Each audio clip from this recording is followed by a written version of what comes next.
بسم اللہ الرحمن الرحیم۔ السلام علیکم۔ امید کرتی ہوں اسٹوڈنٹس آپ اپنے گھروں میں خیریت سے ہوں گے۔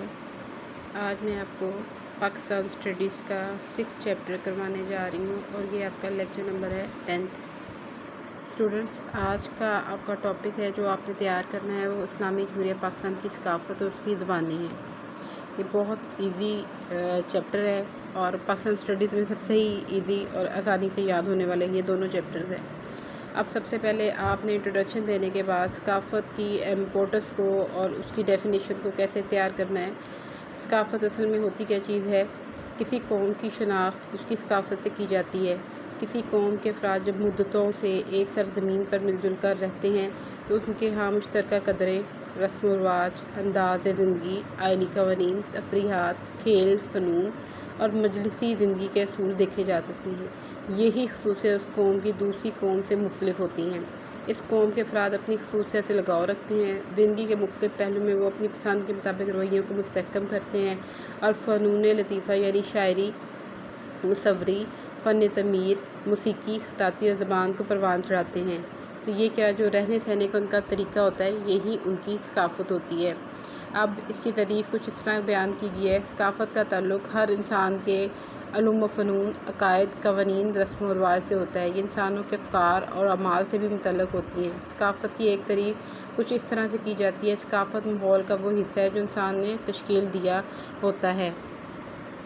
اب یہ تو ہوگی ثقافت، یعنی کہ ثقافت میں اسٹوڈنٹس ہر وہ چیز شامل ہوتی ہے جیسے کہ آپ کے رہنے سہنے کا طریقہ، آپ کا ملنے جلنے کا، کپڑے پہننے کا، زندگی گزارنے کا، اپنی تفریحات کرنے کا، آپ کون سے کھیل کھیلتے ہیں، آپ کس طریقے سے ملتے جلتے ہیں، لوگوں کو ویلکم کرتے ہیں، لوگوں کے گھروں میں جاتے ہیں، کون سے آپ چیزیں استعمال کرتے ہیں، کیسی آپ کی شاعری ہے، خطاطی کیسی ہے، مصوری کیسی ہے، تعمیرات آپ کی کیسی ہیں، یہ ساری چیزیں کیا ہیں ایک قوم کی ثقافت کا حصہ ہوتی ہیں اور وہ قوم اسی ثقافت سے پہچانی جاتی ہے اور دوسروں سے مختلف ہوتی ہے۔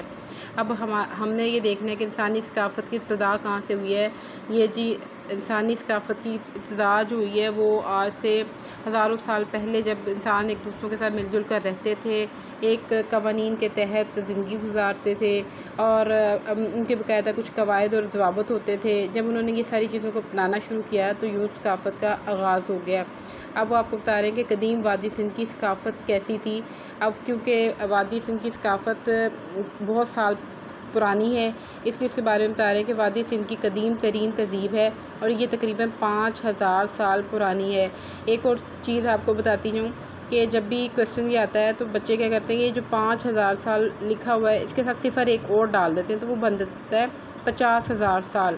تو آپ ایک مہربانی کر کے یہاں پہ نوٹ کر کے لکھیں کہ یہ ہے 5000 سال پرانی۔ یہ آپ کو اکثر ہی شارٹ میں آ جاتا ہے تو اس کی ڈیٹ کو اچھی طریقے سے یاد کر لیجئے۔ یہ بات پاکستانی قوم کے لیے قابل فخر ہے کہ موجودہ انسانی تہذیب کا آغاز ان کے علاقے سے ہوا۔ عراق اور مصر میں بھی ان کی اہم تہذیبوں کو فروغ حاصل ہوا۔ اب کہہ رہے ہیں کہ یہ جو وادی سندھ کی تہذیب ہے یہ بہت زیادہ پرانی ہے، اس میں بے شمار کھنڈرات ملے ہیں جن میں سے ان کی ثقافت کا پتہ چلتا ہے۔ گھر ہیں، سڑکیں، نالیاں، حمام اور مارکیٹیں بھی ان میں اور چھوٹے چھوٹے شہر بھی آباد تھے۔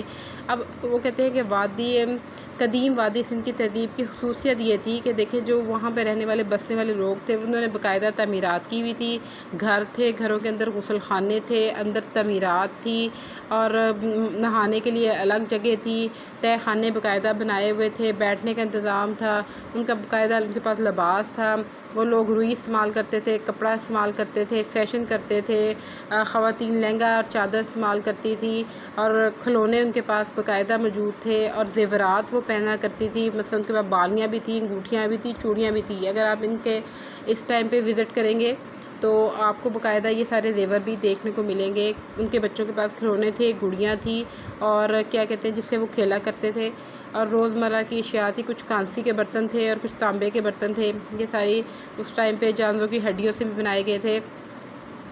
تو یہ چیزیں جو ہے اس کی کھدائی کے درمیان سے ملی ہیں۔ جنگی ہتھیار بھی انہوں نے باقاعدہ طور پہ بنائے ہوئے تھے۔ اس کا مطلب یہ ہے کہ وہ پرانی تہذیب ضرور تھی لیکن وہ ہر چیز سے آراستہ تھی۔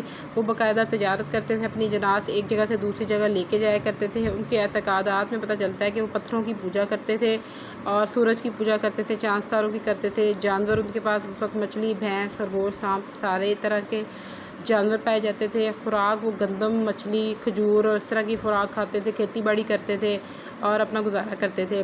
اب اگلی تہذیب آپ سے پوچھ رہے ہیں کہ وادی سندھ کی قدیم تہذیب 5000 سال پہلے سے موجود تھی۔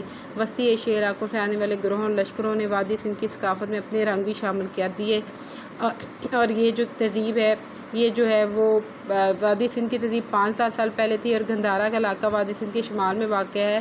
اس کا مرکزی شہر ٹیکسلا میں تھا، اور اس کی جو تہذیب ہے وہ 2500 سال پہلے جو ہے گندھارا جو ہے وہ آباد ہوا تھا۔ اگلا پاکستان کا ثقافتی ورثہ وہ کیسا ہے؟ اب پاکستان کا جو ثقافتی ورثہ ہے وہ آپ کو بتا رہے ہیں کہ پاکستانی ثقافت جو ہے وہ 1712 میں محمد بن قاسم کی قیادت میں مسلمان وادی سندھ میں داخل ہوئے تو مقامی ثقافت پر اسلامی اور عرب ثقافت کے اثرات مرتب ہوئے، یعنی کہ سندھ بھی پاکستان کا حصہ ہے، وہ بھی وہاں پہ بھی یہ مسلمان بھی رہتے تھے، لیکن جب 712 میں محمد بن قاسم نے یہاں پہ برصغیر پہ حملہ کیا تو پھر یہ جو غیر مذہب کی قومیں تھی جو بتوں کی پوجا کرتی تھی، چاند ستاروں کی کرتی تھی، ان پہ کیا ہوا ہے مسلمان ثقافت کے رنگ آنے لگ گئے۔ اب وہ آپ سے پوچھ رہے ہیں کہ جی آپ بتائیں کہ پاکستان کی جو اپنی ثقافت ہے وہ کس طرح کی ہے۔ اب جب مسلمان آئے تو تعمیرات کے اندر آغاز ہوا، باقاعدہ قلعے بننے لگے، جن میں سے مشہور قلعے لال قلعہ، دہلی قلعہ، تاج محل، آگرہ، شاہی قلعہ، قطب الدین مینار، ہمایوں اکبر اور یہ شیر شاہ سوری کے مقبرے وغیرہ۔ فن موسیقی کا مسلمانوں کو بہت زیادہ شوق تھا، جس کے اندر بہت زیادہ ترقی ہوئی، اور کس دور میں ہوئی؟ مسلمانوں کے دور میں۔ مصوری میں آپ نے دیکھا ہے، اگر آپ کبھی وزٹ کریں پرانی عمارتوں کا تو سب سے زیادہ مصوری اور خطاطی کب ہوئی ہے؟ جب مسلمانوں کا دور آیا ہے، اور انہوں نے باقاعدہ یہ میناروں کے اوپر خطاطی کروانی شروع کی ہے، اور باقاعدہ عجائب گھروں کی زینت بنی ہے خطاطی ہے، اور ان کے عمدہ اور قابل دید قسم کے نمونے یہاں پہ موجود ہیں۔ سنگ تراشی بھی کب ہوئی ہے؟ مسلمانوں کے دور میں ہی سنگ تراشی کے بڑے بڑے نمونے جو ہیں وہ ہمیں کھدائی کے درمیان میں ملے ہیں۔ پاکستانی ثقافت کی خصوصیت یہ ہے کہ ایک تو یہ مخلوق ثقافت ہے، مخلوق ثقافت ہوتی ہے جو ملی جلی ہے، اپنی ذاتی ہوتی ہے، مثلا اس کے اندر ایرانی، وسطی ایشیائی، ترانی، عربی، یونانی، عراقی اور یورپی جو ہے نا وہ شامل تھے، یعنی کہ یہ سارے گروہوں کی رسم و رواج، روایات، تہوار، لباس، خوراک، زندگی گزارنے کے انداز سے لے کے یہ تمام جو چیزیں تھیں نا وہ انہوں نے اس ثقافت کے اندر ملے جلے سے اثرات ڈال دیے۔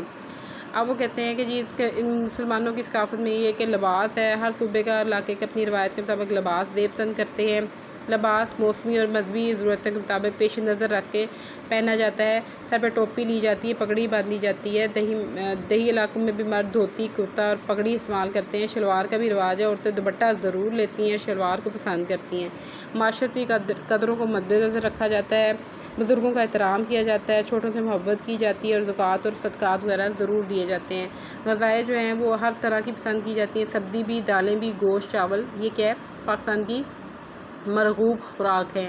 رسم و رواج جو ہیں، یہ جو رسم و رواج کے مطابق پاکستان میں عوام اپنی زندگی گزارتے ہیں، اور یہ ایسا کچھ بھی نہیں ہے کہ بغیر رسم و رواج کے اور اسلام کے اصولوں کے میں سے منافی جا کے کوئی بھی اقدام اٹھایا جاتا ہو۔ شادی کی رسومات پراپر طریقے سے ادا کی جاتی ہیں، باقاعدہ نکاح ہوتا ہے، جہیز دیا جاتا ہے اور کھانا کھلایا جاتا ہے، یہ تمام جو رسمیں ہیں یہ بھی ان کا حصہ ہے، ان کی تہذیب کا۔ بچوں کی پیدائش کے اوپر ان کے کان میں اللہ اکبر کی اذان دی جاتی ہے، اموات کی رسمیں ادا کی جاتی ہیں، میلے اور عرس پراپر ہوتے ہیں، جیسے کہ سبی کا میلہ لاہور فورٹ اسٹیڈیم میں ہوتا ہے، ایک میلہ جس کو ہارس اینڈ کیٹل شو کہتے ہیں، عرس حضرت فرید الدین شکر گنج ہوتا ہے، عرس حضرت بہاؤالدین زکریا ہوتا ہے، اور عرس حضرت شاہ عبداللطیف بٹائی کا ہوتا ہے۔ یہ بھی آپ کا ایک شارٹ کویسچن ہے کہ پاکستان میں ہونے والے 4 یا 5 عرس اور میلوں کے نام لکھیے۔ اب کھیل بھی سارے کھیلے جاتے ہیں یہاں پہ، جس میں کرکٹ ہے، ہاکی ہے، اسکواش ہے، مختلف فن تعمیر ہیں، دستکاریاں ہوتی ہیں، یہاں پہ مصوری اور خطاطی ہوتے ہیں، اور تہوار منائے جاتے ہیں۔ اصل میں آپ کا اس میں سے امپورٹنٹ کویسچن یہ ہے کہ قدیم وادی سندھ کی ثقافت کی خصوصیت بیان کریں اور پاکستانی ثقافت کی نمایاں خصوصیت کا ذکر کریں۔ اب یہ بہت ایزی ہے، اس کو آپ نے بالکل مشکل نہیں سمجھنا کہ شاید یہ بڑا مشکل سا کویسچن ہے، آپ نے اس کو اسی طرح تیار کرنا ہے کہ جیسے اب آپ رہتے ہیں، آپ کھاتے بھی ہیں، آپ کی خوراک بھی ہے، لباس بھی ہے، تہوار بھی ہیں، رسمیں بھی ہیں، رواج بھی ہیں، اور جب مسلمانوں کی ثقافت ہے اس میں خطاطی بھی ملتی ہے، مصوری بھی ملتی ہے، کھدائی بھی ملتی ہے آپ کو، آپ کو تہوار بھی ملتے ہیں۔ یہ وہ ساری چیزیں ہیں جو ہم مسلمانوں کی ثقافت ہم سے تو الگ نہیں ہے، ہم بھی مسلمان ہیں، یہ ہماری اپنی ثقافت کا حصہ ہے۔ یعنی کہ جو کچھ آپ خود کرتے ہیں، وہ سارے جو تہوار آپ مناتے ہیں، وہ آپ کی ثقافت ہے۔ آپ نے اس کو اسی طریقے سے یاد کرنا ہے جیسے آپ کو لگے اسٹوڈنٹ کہ ثقافت کیا ہوتی ہے، آپ کے رہنے سہنے کا طریقہ۔ اب آپ سے وہ پوچھ رہے ہیں کہ مسلمانوں کی ثقافت کیسی ہے، اب انہوں نے یہ نہیں پوچھا کہ اتنے 5000 سال پہلے کی ثقافت کیا تھی۔ ثقافت ابھی بھی ہماری زندہ ہے، ہم دوپٹے لیتے ہیں، ہم لباس شلوار قمیض میں استعمال کرتے ہیں، ہمارا رہنا سہنا، کھانا پینا، حلال چیزیں ہم کھاتے ہیں، یہ ساری چیزیں آپ کی ثقافت کا حصہ ہیں۔ اس لیے اس پوائنٹس کو ذرا سوچ کے ایزی کر کے اور اپنے اوپر امپلیمنٹ کر کے آپ نے لکھنا ہے تاکہ آپ کو یہ مشکل نہ ہو۔ اب آپ نے اس میں سے 2 کوسچن تیار کرنے ہیں۔ ایک تو جی آپ نے ثقافت کی تعریف کر لینی ہے اور وادی سندھ کی ثقافت کی خصوصیت بتانی ہے، اور پاکستانی ثقافت کی خصوصیت آپ نے اس کو تیار کر لینا ہے۔ اب پاکستان میں بولی جانے والی جو زبانیں ہیں وہ آپ نے لکھ لینی ہے۔ اردو ہے، پنجابی ہے، سندھی، پشتو، بلوچی اور کشمیری۔ اب آپ نے یہ 7 کوسچن تیار کر لینا ہے کہ پاکستان میں بولی جانے والی زبانیں کون کون سی ہیں۔ اسٹوڈنٹس امید کرتی ہوں یہ آپ کو دونوں ایزی چیپٹر جو ہے بڑے آسانی سے سمجھ آ گئے ہوں گے، ان میں کوئی مشکل چیز نہیں ہے۔ اگر آپ کو پھر بھی کوئی چیز سمجھ نہیں آتی اور آپ کو لکھنے میں پرابلم ہوتی ہے یا آپ چاہتے ہیں کہ آپ کو تھوڑا سا اور گائیڈ کیا جائے تو آپ مجھ سے کوسچن کر سکتی ہیں۔ آپ جن اسٹوڈنٹس کے پاس بک نہیں ہے وہ گوگل پہ جا کے پنجاب ٹیکسٹ بک بورڈ کی بک کو ڈاؤن لوڈ کر لیں اور وہاں سے اپنی جو اسائنمنٹس آپ کو دی جا رہی ہیں وہ آرام سے تیار کر سکتی ہیں۔ اپنا خیال رکھیے گا۔ اللہ حافظ۔